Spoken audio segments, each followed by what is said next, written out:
That's why I went after Henry Plummer.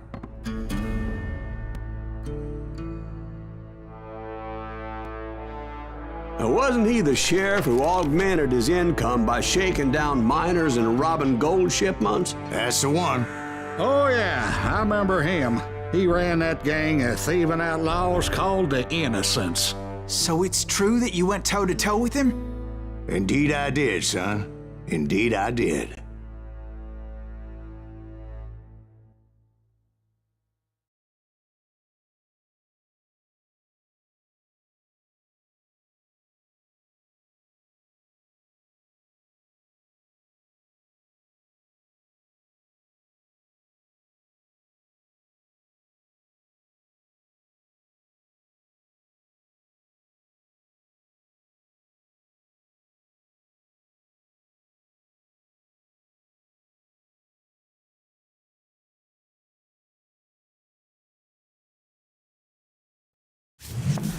I knew I needed resources if I was going to track down Roscoe Bob Bryant. Hunting Plummer looked like a good way to get rich quick. As the local vigilantes exposed him as the leader of the bandits and put a generous price on his head. Plummer rallied his gang to plunder one last gold mine before making their escape, and that's where I thought I'd find him.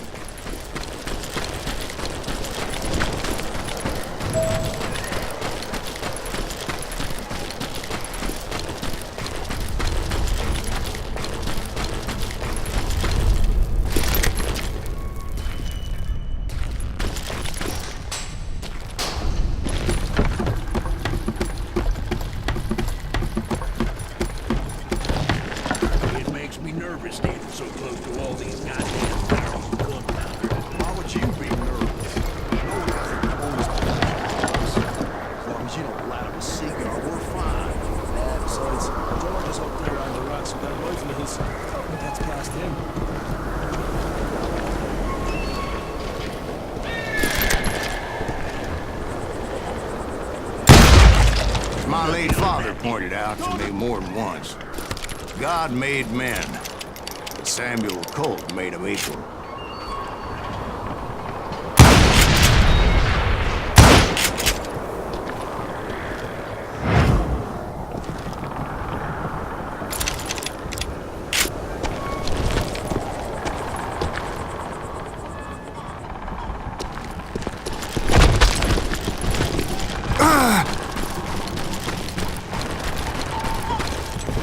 I knew that dynamite wasn't mine, so I decided the polite thing would be to return it.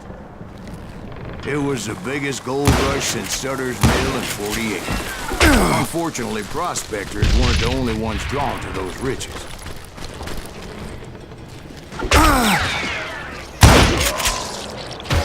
were thieves and killers, robbing travelers and hijacking gold shipments. Like those that ran with Plummer. Some were just regular folks I knew from town, drawn by greed and easy picking. Johnny Crow, blacksmith. James, who worked in the stable. Sam and Jeremiah Barber, the butcher's son. Of course, the rest were veterans of the Civil War. Stone-cold killers trained on the bloody fields of Shiloh and Antietam. Plummer had a lot of men on his payroll. A hell of a lot. That son of a bitch pretended to protect the public with one hand while stealing them blind with the other. He set up a defensive perimeter, which I had no idea.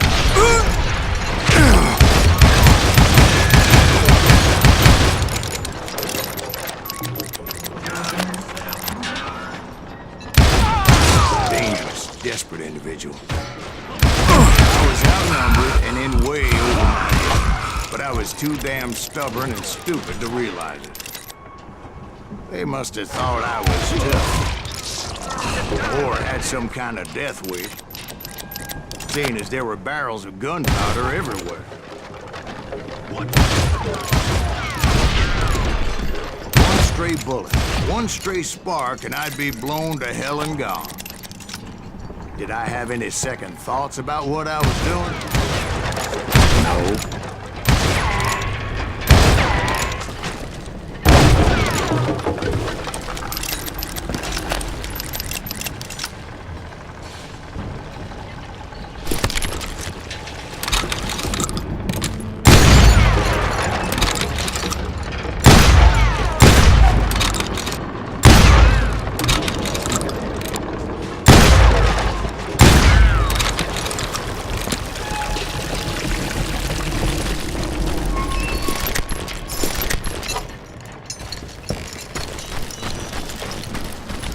I thought I was some kind of hero.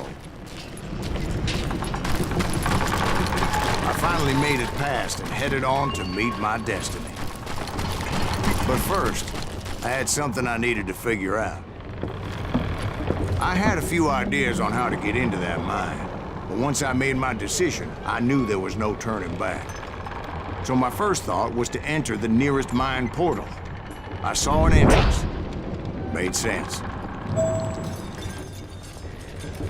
It was the quickest way in, but that also made it more dangerous, as there would undoubtedly be enemy pickets posted along the way.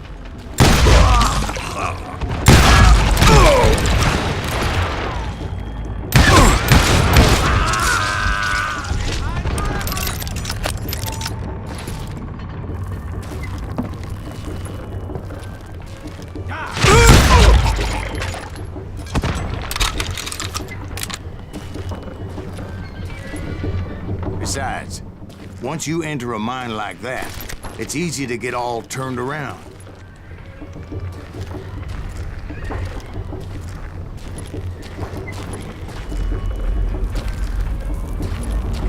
And that confusing maze of corridors wouldn't even be the worst of it.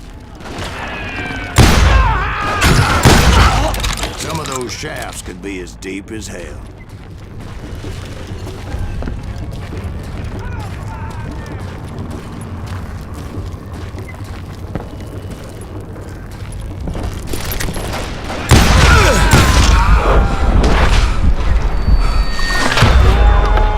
Stumble or mistake could easily end in a deadly plunge to oblivion.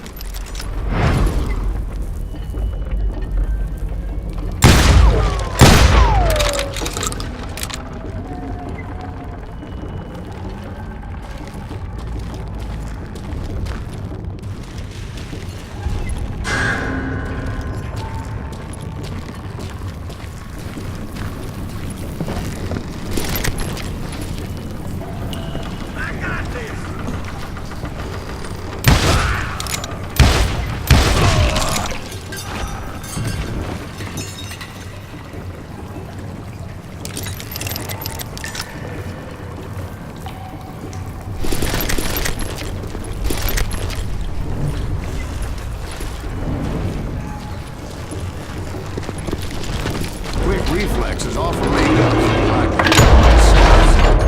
luckily, I was never one to be easily bushwhacked. I would just need to be careful not to blow myself to kingdom come.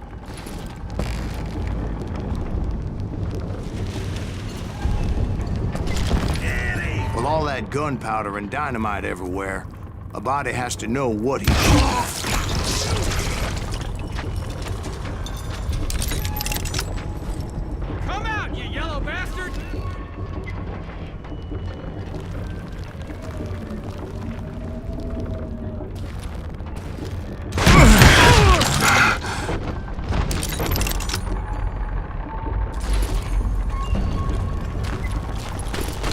One wrong bullet could have turned that mine into a dad blasted.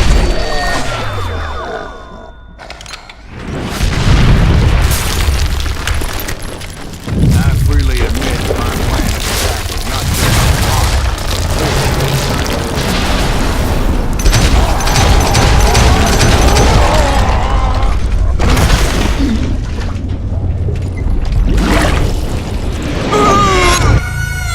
It's a good thing that I abandoned that ridiculous plan before I even tried it.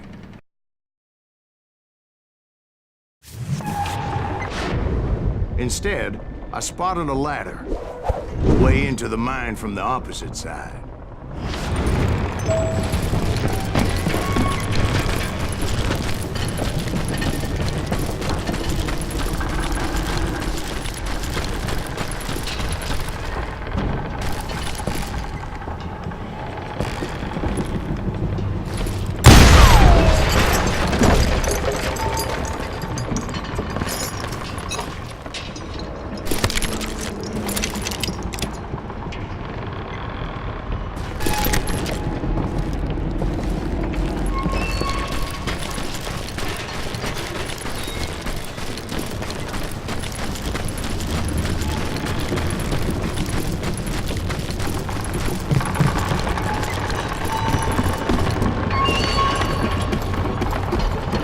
was a long way around, but that approach seemed more sensible at the time.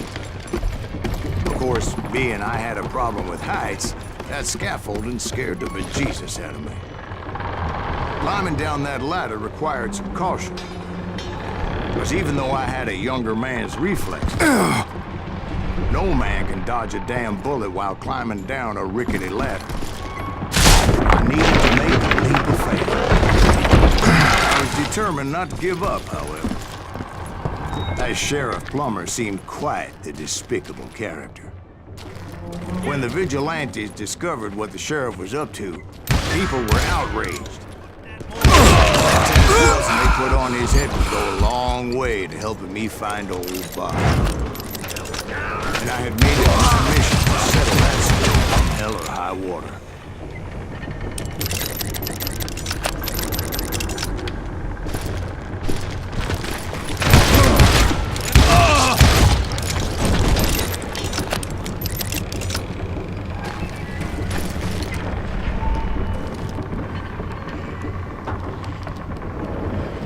But first, I would have to make a choice. Take the elevator or climb the ladder.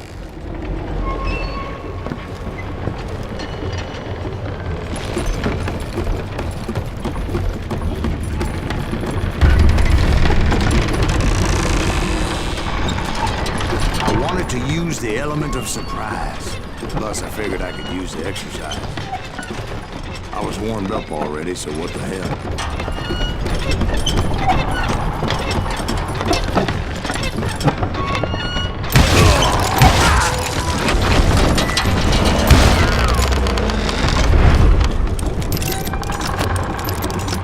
Plummer was a mad dog killer, and the people of Nevada City. Nevada City? Maker in Bannock, Montana. Well, he was the sheriff of both places at one time or another, but that's neither here nor there. The point was, taking him down would save a lot of lives, including my own.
Plummer was clearly unhinged, and I could see right away that this was going to take some doing.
That's how Henry Plummer died.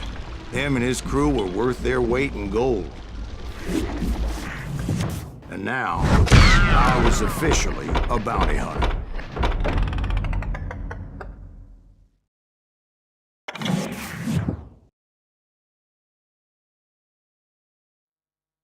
So, did you finally go after that Bob feller? Well, I heard word he was in Kansas with John Wesley Hardin. So that's where I went. Where in Kansas? Abilene. Why do you ask, Ben? No reason. Was Hardin as fast as Ringo? Ringo was fast, but John Wesley was as fast as the devil himself.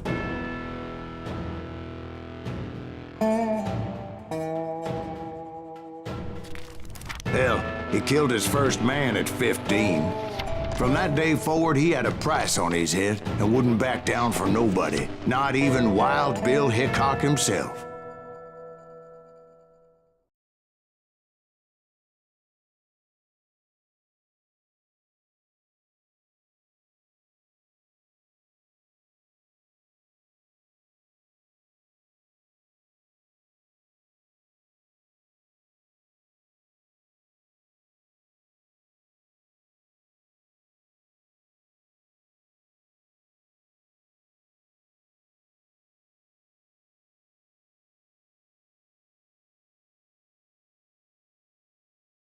I dodged death many a time.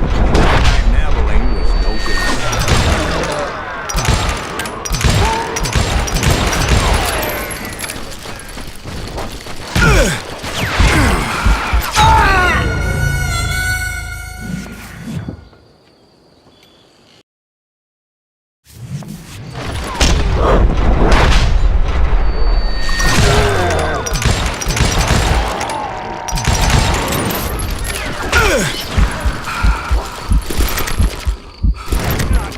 I was there with the intention of finding that bastard Bob and collecting the bounty on John Wesley.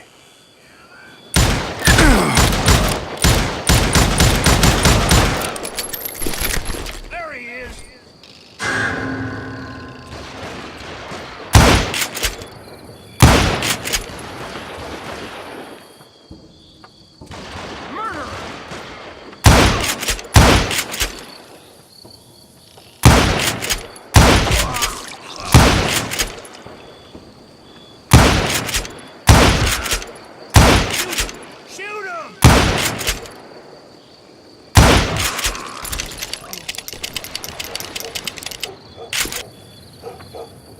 Can't get a good shot at him.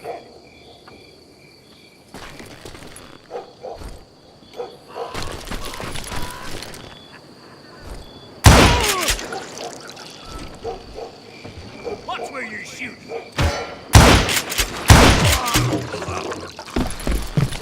I thought the Texas Rangers got Hardin. Yeah, that's what they want you to believe.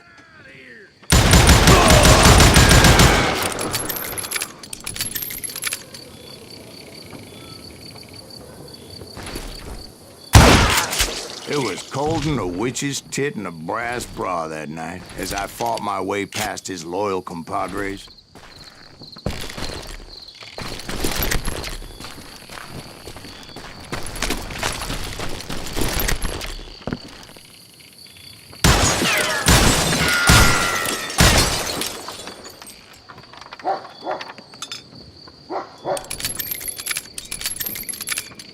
To the very same saloon we're sitting in today.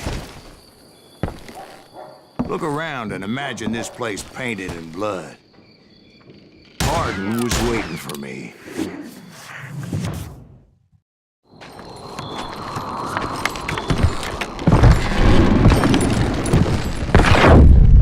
Wait, I'm jumping the gun here. Let me back up and give you some background on this sumbitch. Don't you think so, Ben? John Wesley Hardin was a killer. By the end, he confessed to taking the lives of 42 men.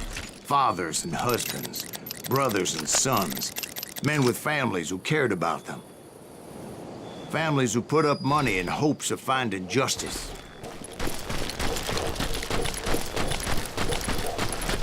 He was a bona fide folk hero by then, and had amassed a gang of armed miscreants and other assorted thugs. He and his men set up camp outside of town, and I was hoping Bob was among them. God damn it! Shoot that son of a bitch! They didn't ask why I was there. They knew. Most of them wanted to know. I figured hard to but to get to him, I had to get past his gun hand. And that was easier said than done. Most of them were as foolish and full of bravado as I was.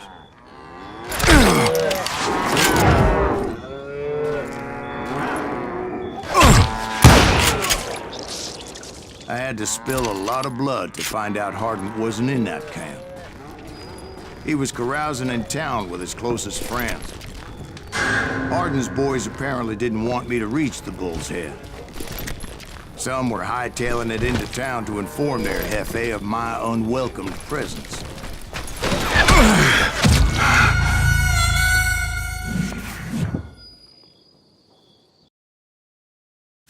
Better 3 hours early than a minute too late. God damn it! Shoot that son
Bob was among them.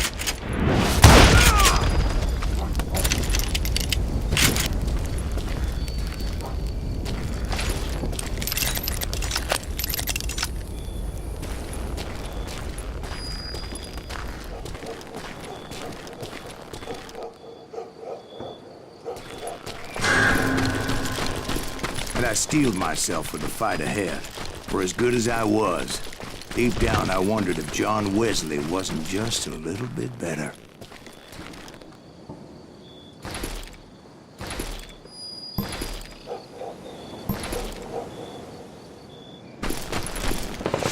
Before I could test my mettle against Hardin, however, I would proceed to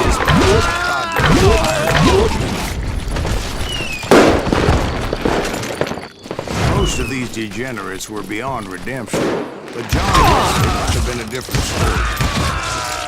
I didn't learn until later that that night was in fact his birthday celebration.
I think I already mentioned that I found Hardin in this very saloon.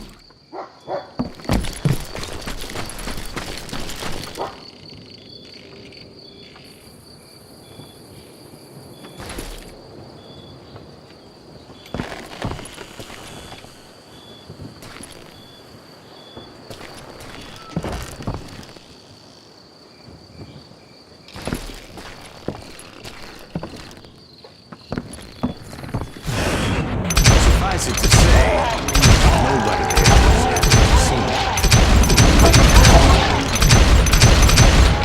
In fact, I felt a certain hostility.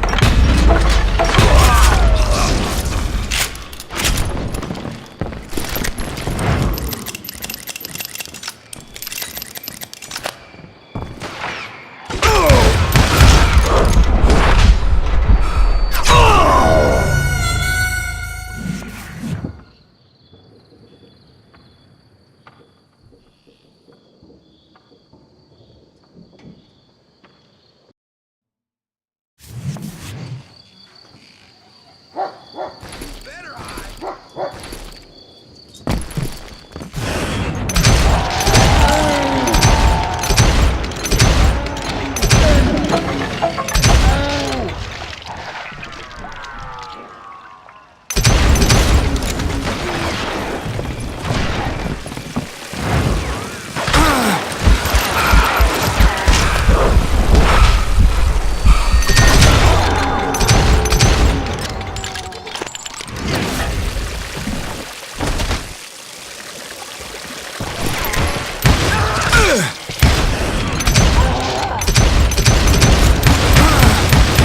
Disappointed that neither Bob nor John Wesley were among the dead.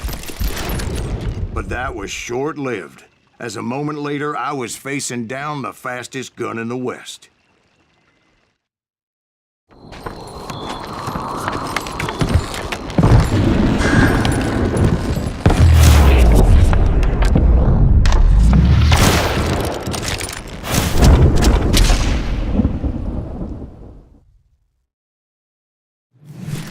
I felt a bolt of adrenaline. Or maybe that was fear. He was well known for his tricks, and I knew I'd need my own if I was ever to defeat him.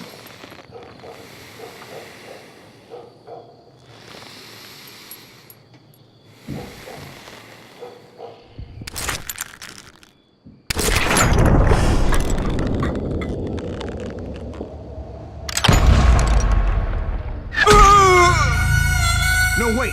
You didn't hit me then. I'm sure of it.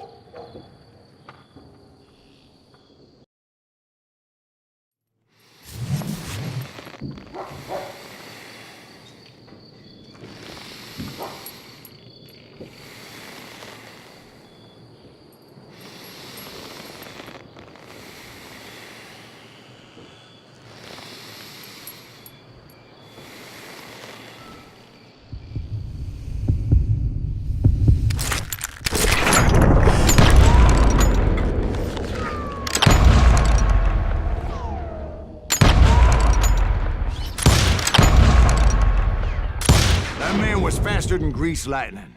But being inebriated as he was, he didn't count his shots. And now, he was at my mercy.